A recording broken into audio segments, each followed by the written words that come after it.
Hi guys! If you're visiting Iloilo at gusto nyong matikman ang local favorites in just one day, samahan nyo ako sa Ultimate Iloilo Food Crawl. Tara, kain tayo!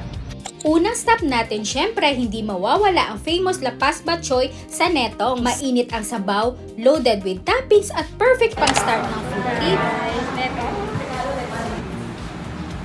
Kung first time mo sa Iloilo, ito ang isa sa mga pagkain na hindi mo dapat palampasin. Punta tayo sa Match Cafe.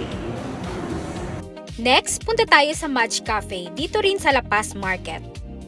Nag-order ako ng Choco Caliente. Perfect kung hindi kayo coffee drinker at siguradong magugustuhan din ng mga bata.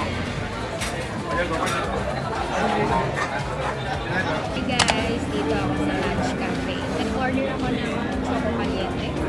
Try namin. Sarap. Hi guys, next stop natin is ang Roberto Siopaw. Next stop, Roberto's famous for its signature siopaw. Meatballs ng Roberto. Masarap ang siopaw.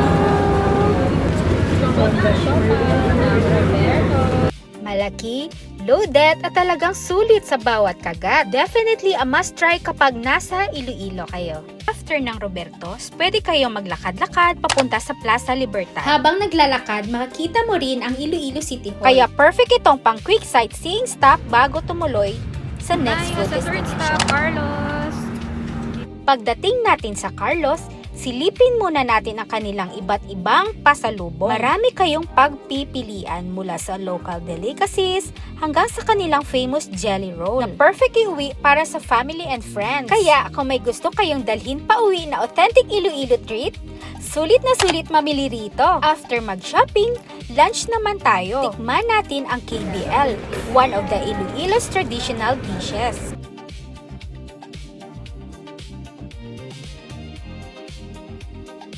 Kasama ang lomi at pansit molo. Ng dishes ay comforting at punong-puno ng local flavors. Hey guys, try natin yung jelly roll ng Carlos.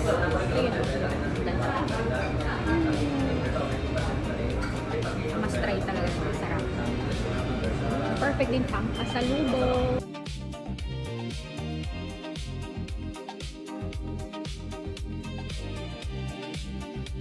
After all the food, coffee break muna tayo sa The Yield. Pagpasok pa lang, ang bago na agad ng kape. Order ako na hibiscus tea. Perfect spot to enjoy locally sourced Iloilo coffee habang nagpapahinga at nagre-recharge para sa next stop. Para naman sa merienda, punta tayo sa Molo Plaza at tikman ang Joanne's Fishball. Simple, affordable pero super sarap.